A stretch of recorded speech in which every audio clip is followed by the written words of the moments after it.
23 August 2026 ஆண்டின் பொதுக்காலம் 21ஆம் ஞாயிறு. இன்றைய நற்செய்தி வாசகம் மத்தேயு எழுதிய தூய நற்செய்தியிலிருந்து வாசகம். ஆண்டவரை மாட்சி உமக்கும். அதிகாரம் 16, இறை வசனங்கள் 13-20 முடிய.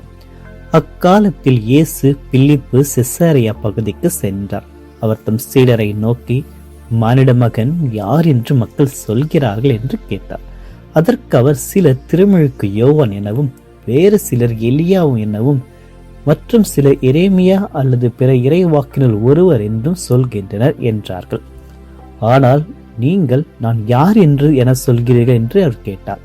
சீமோன் பேதுரு மறுமொழியாக, நீர் மெசியா, வாழும் கடவுளின் மகன் என்று உரைத்தார். அதற்கு இயேசு, யோனாவின் மகனான சீமோனே, நீர் பேறு பெற்றவன். ஏனெனில் எந்த மனிதனும் உனக்கு வெளிப்படுத்தவில்லை, மாறாக விண்ணகத்தில் உள்ள என் தந்தையை வெளிப்படுத்தியுள்ளார். எனவே நான் உனக்கு கூறுகிறேன், உன் பெயர் பேதுரு. இந்த பாறையின் மேல் திருச்சபையை கட்டுவேன். பாதாளத்தின் வாயில்கள் அதன் மேல் வெற்றி கொள்ளா. விண்ணரசின் திறவுகோலை நான் உங்களிடம் தருவேன். மண்ணுலகில் நீ தடை செய்வது விண்ணுலகிலும் தடை செய்யப்படும்.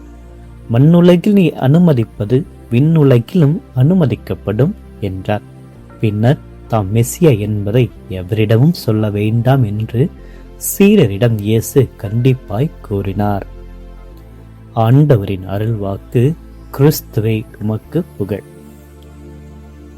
இறையேசுவில் பிரியமான அன்பு சகோதர சகோதரிகளை, இன்றைய நாளில் இறைவன் உங்கள் அனைவரையும் நிறைவாக ஆசிர்வதிக்கும்படியாக இன்றைய நாளில் தங்களுடைய பிறந்த நாட்கள், திருமண நாட்கள், பல்வேறு நிகழ்ச்சிகளை, நினைவு நாட்களை கொண்ட அனைத்து பிள்ளைகளையும் இறைவன் நிறைவாக ஆசிர்வதிக்க உங்களுடைய ஒவ்வொரு வேண்டுதல்களையும் என்னுடைய திருப்பலில் வைத்து ஜெபிக்கின்றேன். நமது வாழ்க்கையில் சில கேள்விகள் வெறும் கேள்விகளாகவே இருப்பதில்லை. அவை நமது வாழ்க்கையின் திசையையே மாற்றக்கூடியவை. நீங்கள் என்னை யார் என்று சொல்கிறீர்கள் என்று இயேசுவின் கேள்வியும் அப்படிப்பட்ட ஒரு கேள்விதான். நாம் ஒருவரை எவ்வளவு நன்றாக அறிந்திருக்கிறோம் என்பதை அவரை பற்றிய தகவலை வைத்துதான் தீர்மானிக்க முடியாது. அவருடைய பெயர், தொழில், குடும்பம், சாதனைகள் ஆகியவற்றை அறிந்திருப்பது வேறு. அவருடைய இதயத்தை அறிந்திருப்பது வேறு. அதுபோலதான் இயேசுவை பற்றிய பல விஷயங்களை அறிந்திருப்பதும் இயேசுவை தனிப்பட்ட முறையில் அறிந்திருப்பதும் ஒன்றல்ல. இன்றைய நற்செய்தியில் இயேசு தம் சீடர்களிடம் முதலில் மானிட மகன் யார் என்று மக்கள் சொல்கிறார்கள் என்று கேட்கிறார். அதற்கு சீடர்கள் சிலர் திருமுழுக்கு யோவான் என்கிறார்கள், வேறு சில எலியா என்கிறார்கள், இன்னும் சில எரேமியா அல்லது இறைவாக்கினர் ஒருவர் என்கிறார்கள். மக்கள் இயேசுவை பற்றி நல்ல கருத்துக்கள் கொண்டிருக்கிறார்கள். அவருடைய போதனையை கேட்டிருக்கிறார்கள், அற்புதங்களை கண்டிருந்தார்கள், அவருடைய அதிகாரத்தை உணர்ந்திருந்தார்கள். ஆனால் அவரை முழுமையாக அறிந்து கொள்ளவில்லை. அதன் பின் இயேசு இன்னும் ஆழமான ஒரு கேள்வியை கேட்கிறார். ஆனால் நீங்கள் என்னை யார் என்று சொல்கிறீர்கள்? இது மக்கள் கூட்டத்திடம் கேட்கப்பட்ட கேள்வி அல்ல. இது சீடர்களிடம் தனிப்பட்ட முறையில் கேட்கப்பட்ட கேள்வி.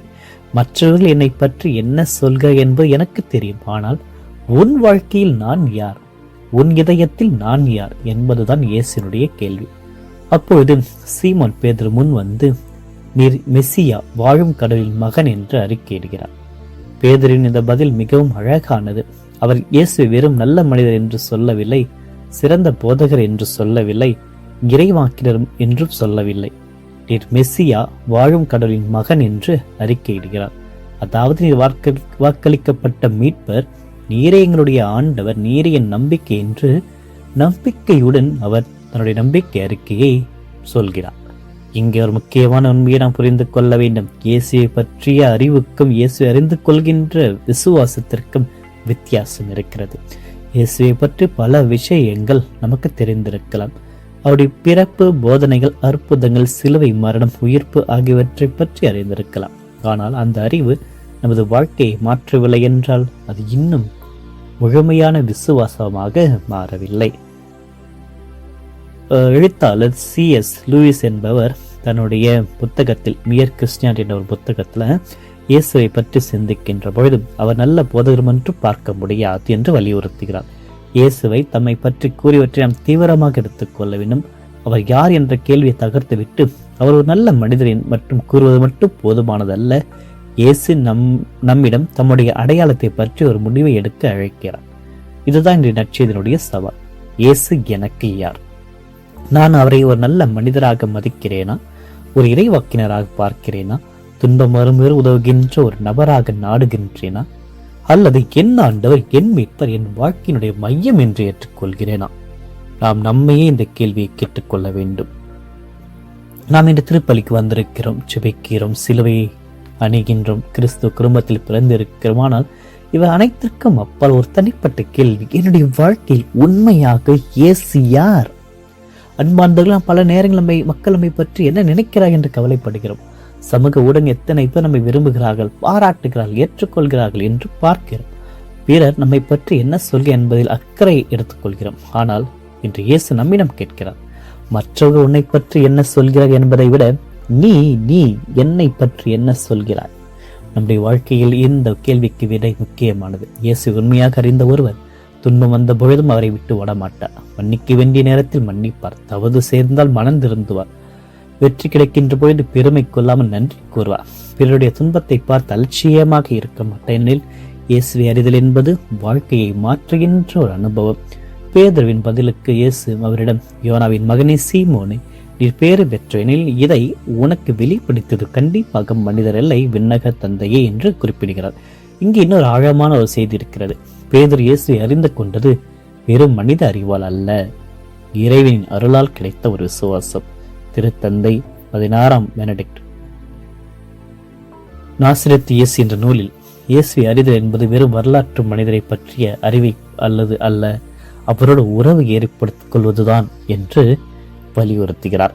இயேசுவை அறிதல் என்பது அவரை பற்றிய தகவல்களை சேகரிப்பதல்ல, அவருடைய வாழ்க்கைக்குள் நுழைவது, அவருடைய வார்த்தையை நம்புவது, அவரோடு நடப்பது. இதனால் தான் நமது விசுவாச வாழ்க்கையில் ஜெபம் மிகவும் முக்கியமானது.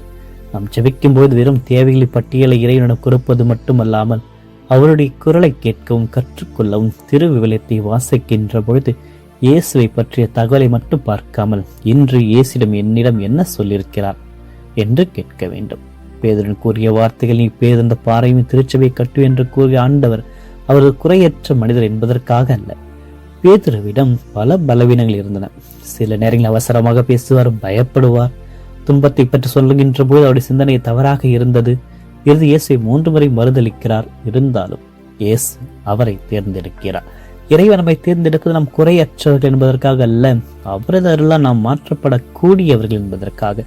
நம்முடைய கடந்த காலத்தை வைத்து இயேசு நம்மை நிராகரிப்பதில்லை. நமது பலவீனங்கள் அறிந்திருந்தும் நம்மை அழைக்கிறார். நாம் விழுந்தாலும் மீண்டு எழுந்தும் அவர் திரும்புகின்ற பொழுது அவர் நம்மை மீண்டும் பயன்படுத்த முடியும். ஒருவேளை இன்று யாராவது என்னால் முடியாது, நான் பலவீனமானவன், என்னுடைய கடந்த காலவினை தடுக்கிறது, நான் இறைவனுக்கு பயன்பட தகுதியற்று என்று நினைத்தால் பேதுருவை நினைத்துக் கொள்ளுங்கள். இறைவனுடைய கையில் நமது பலவீனங்களும் ஒரு கருவியாக மாறும். ஆனால் இங்கு ஒரு முக்கியமான உண்மை இருக்கிறது. மெஸ்ஸியா என்று அறிக்கிறது மட்டும் போதாது, அவரை பின்பற்ற வேண்டும். இயேசுவே என் ஆண்டு என்று வாயால் சொல்வது எளிதானால் வீட்டில் பிறரை மன்னிப்பது கடினமாக இருக்கும். எதிரியை அன்பு செய்வது கடினமாக இருக்கிறமை. காயப்படுத்தியவரை படுத்தியவரை மீண்டும் ஏற்றுக்கொள்வது கடினமாக இருக்கும். துன்பத்தின் நம்பிக்கையோடு இருப்பது கடினமாக இருக்கும். பிறருக்காக தியாகம் செய்வது கடினமாக இருக்கும். ஆக அப்பொழுதுதான், அங்கேதான் நம்முடைய விசுவாசம் சோதிக்கப்படுகிறது. நம்முடைய நம்பிக்கை வெறும் வார்த்தையில் மட்டும் இல்லாமல் நம்முடைய வாழ்க்கை முறையில் வெளிப்படுத்த வேண்டும். நாம் இயேசு ஆண்டு என்று சொன்னால் நம்ம குடும்பத்தில் தெரிய வேண்டும்.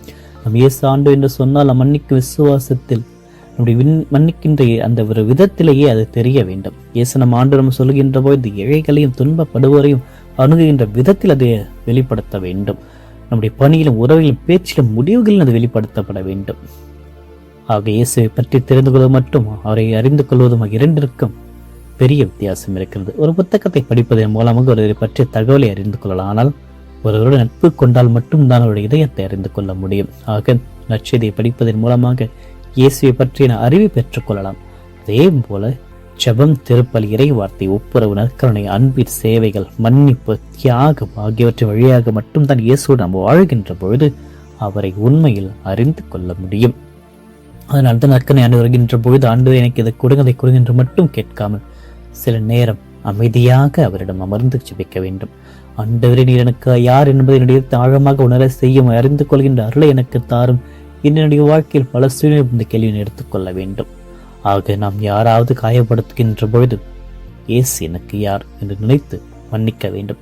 துன்பம் நம்மை சூழ்கின்ற பொழுது இயேசு எனக்கு யார் என்று நம்பிக்கையோடு இருக்க வேண்டும். வெற்றி கிடைக்கின்ற பொழுது இயேசு எனக்கு யார் என்று நன்றி கூற வேண்டும். தோல்வி வருகின்ற பொழுது இயேசு எனக்கு யார் என்று மீண்டும் எழ வேண்டும். ஆக இது போன்று ஒவ்வொரு முறையும் நம் இயேசுவை அறிந்து தெரிந்து அவரை உணர்கின்ற பொழுது நம்முடைய அனைத்து செயல்களும் நம்பிக்கையின் செயலாக, வாழ்க்கையினுடைய அன்பின் அறிக்கையாக மாறும். ஆக இயேசுவை பற்றி அறிந்தவர்களாய் மட்டும் இல்லாமல் அவரை பற்றி முழுவதும் உணர்ந்தவர்களாக, அவர் இதயத்தை தெரிந்தவர்களாக நாம் வாழ்ந்து இன்றைய நாளில் நம் ஆண்டவரிடத்தில் நம்மையே ஒப்படைக்க வேண்டும். ஆக இயேசுவை பற்றி முழுமையாக நேசிக்கின்ற நபராக, அவரை பின்பற்ற நபராக, இயேசுக்கு சாட்சியாக வாழ்கிற நபராக வாழ்ந்து இன்று என் இயேசு என் ஆண்டவர், என் கற்பாறை, என் கேடயம், என்னுடைய வாழ்க்கையினுடைய மையம் என்று உணர்ந்து தொடர்ந்து நாளை இறைவனிடத்தில் ஒப்படைப்போம். ஆமேன்.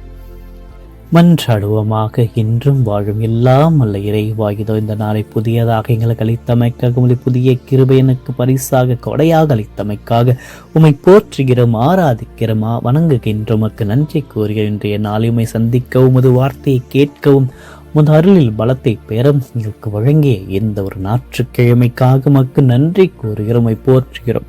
ஆண்டவரே, நீர் எங்கிலும் கேட்ட அந்த ஆழமான கேள்விகளை எங்களுடைய இதயத்தில் எழுப்பியறலாம். நீங்கள் என்னை யார் என்று சொல்கிறீர்கள் பேதுருவை போல் நாங்களும் நம்பிக்கையோடு அறிக்கையிட, ஆண்டவரே நீ மெஸ்ஸியா, நீர் வாழும் கடலில் மகன், நீரே ஆண்டவர், நீரை மீட்ப, நீரை நம்பிக்கை என்று கூறுகின்ற ஒரு அருளை இன்று எங்களுக்கு தாரும். ஆண்டவரே, உம்மை பற்றி அறிந்து கொள்வதை மட்டும் நின்று விடாமல் உம்மை உண்மையாக அறிந்து கொள்கின்ற அருளை எங்களுக்கு தாரும். வார்த்தைகளை அறிவில் மட்டும் வைத்துக் கொள்ளாமல் எங்களுடைய வாழ்க்கையை நடைமுறைப்படுத்தும் ஞானத்தை எங்களுக்கு தாரும். எங்களுடைய பலவீனங்களை அறிந்தும் எங்களை நிராகரிக்காமல் பேதுருவை போல எங்களையும் பணிக்காக அழைக்கின்ற அன்பிற்காக உமக்கு நன்றி கூறுகிறோம். எங்கள் குறைகளையும் தோல்விகளையும் கடந்த கால தவறுகளையும் உமது கரங்களில் ஒப்படைக்கிறோம். ஆண்டவரை, எங்களுடைய பலவீனங்களை உமது வலிமையாக மாற்றும், எங்கள் கண்ணீரை நம்பிக்கையாக மாற்றும், எங்கள் தோல்விகளை புதிய தொடக்கமாக மாற்றும், எங்கள் பயத்தை விசுவாசமாக மாற்றும், எங்களுடைய இதயத்தை அன்பின் இல்லமாக மாற்றும். இதோ இந்த வாரத்தை தொடங்குகின்ற இந்த வேளையில், இந்த வாரத்தையும் நாங்கள் செய்கின்ற அனைத்து பணிகளையும் பயணங்களையும் நபர்களையும் உமது திருவடிகளில் அர்ப்பணிக்கின்ற இந்த வாரம் முழுவதும் ஒவ்வொரு நாளையும் ஆசீர்வதி. நாங்கள் சில ஒவ்வொரு பாதையிலும் எங்களோடு நடந்து வாரங்களுக்கு ஒவ்வொரு முடிவிலும் எங்களுக்கு ஞானத்தை தாரும். சந்திக்கின்ற ஒவ்வொரு மனிதரிடமும் உமது முகத்தை காணுகின்ற கண்களை தாரும். பேசுகின்ற வார்த்தைகள் பிறருக்கு ஆறுதலாக இருக்கட்டும். நாங்கள் செய்யும் செயல்கள் பிறருக்கு ஆசீர்வாதமாக இருக்கட்டும். இந்த வாரத்தின் குடும்பங்களை ஆசீர்வதி. குடும்பத்தின் அன்பில் ஒற்றுமையும் மகிழ்ச்சியும் அமைதியும் பெருக செய்தலும், கணவன் மனைவியரை ஆசீர்வதி. பெற்றோர்களை பிள்ளைகளையும் காத்தலும், தனிமையில் இருப்பவர்களுக்கு துணையாக இருப்பீராக.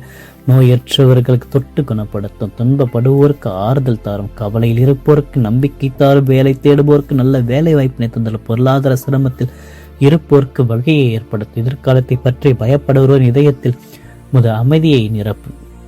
ஆண்டவரே, இந்த வாரத்தை எங்களை சந்திக்கும் ஒவ்வொருவருக்கும் ஒரு சிறிய ஆசீர்வாதமாக எங்களை மாற்றும். யாராவது கண்ணீருடன் வந்தால் அவர்களுக்கு ஆறுதலாக இருக்க செய்யும். யாராவது விழுந்திருந்தால் அவர் எழுப்பும் கரங்களாக எங்களை மாற்றும். யாராவது தனிமையில் இருந்தால் அவர்களுக்கு அன்பின் உறவாக எங்களை மாற்றும். எங்கள் வேலைகளை ஆசிரியர்கள், படிப்பை ஆசிரியர்கள், பயணங்களை ஆசிரியர்கள், உடலுக்கு உள்ளத்திற்கும் ஆரோக்கியத்தை தாரும். எங்கள் வீடுகளையும் பணியிடங்களையும் முயற்சிகளையும் பாதுகாப்பின் கீழ் வைத்தல். இந்த வாரத்தில் எத்தனை சவால்கள் போராட்டங்கள் வந்தாலும் ஆண்டவர் என்னோடு இருக்கிறார் என்ற ஒரு நம்பிக்கை எங்கள் இதயத்தில் இருந்து அகற்றாதே. நாங்கள் விழுகின்ற பொழுது எங்களை தூக்கும், நாங்கள் தடுமாறுகின்ற பொழுது எங்களை வழிநடத்தும், நாங்கள் சோர்ந்து போகின்ற பொழுது எங்களை பலப்படுத்தும், நாங்கள் அழுகின்ற பொழுது எங்கள் கண்ணீரை துடைத்தரும், வெற்றி பெறுகின்ற பொழுது பணியினருக்கு எங்களுக்கு உதவியாக வாரும். அன்னை மரியாதை இந்த புதிய வார்த்தை ஒவ்வொரு நாளும் எங்களுக்காக இடைநிட பரிந்து பேசும். குடும்பங்களின் அன்பின் தாழ்மைக்கு பாதுகாத்தல். இந்த யோசேப்பு எங்கள் குடும்பங்களையும் உழைப்பையும் காத்தல். எங்கள் பாதுகாவலர் தூதர்களை இந்த வாரம் முழுவதும் எங்களை வழிநடத்தி எல்லா தீமைகளிலிருந்தும் பாதுகாத்தலும். ஆண்டு இந்த புதிய வாரத்தை எங்கள் கைகளில் மட்டும் விடுவிடாமல் உமது கைகள் நாங்கள் ஒப்படைக்கிறோம். இந்த வாரம் முதல் நாளிலிருந்து கடைசி நாள் வரை எங்களோடு மீறும். எங்கள் வீடுகள் நமது அமைதி நிலவட்டும், எங்கள் இதயங்கள் அன்பு நிறைந்திருக்கட்டும். ஒவ்வொரு காலையிலும் ஆண்டவரை எங்களை நீர் இருக்கின்ற ஒரு நம்பிக்கை எங்களுக்கு அளிக்கின்ற ஒரு அருளை தாரும். இன்று நாளையும் இந்த கரங்களை ஒப்படைக்கின்றோம். எங்கள் ஆண்டவராகிய கிறிஸ்து வழியாக இந்த அனைத்து மன்றாட்டுக்களையும் ஒப்படைக்கின்றோம். நீரே எங்கள் ஆண்டவர், நீரே எங்கள் நம்பிக்கை, நீரே எங்கள் பலம், நீரே எங்கள் மீட்பு, நீரே எங்கள் வாழ்வின் மையம். எல்லாம் அல்ல இறைவன், தந்தை, மகன், தூய ஆவியானவர் அனைவரையும் நிறைவாக ஆசீர்வதிப்பாராக. ஆமென்.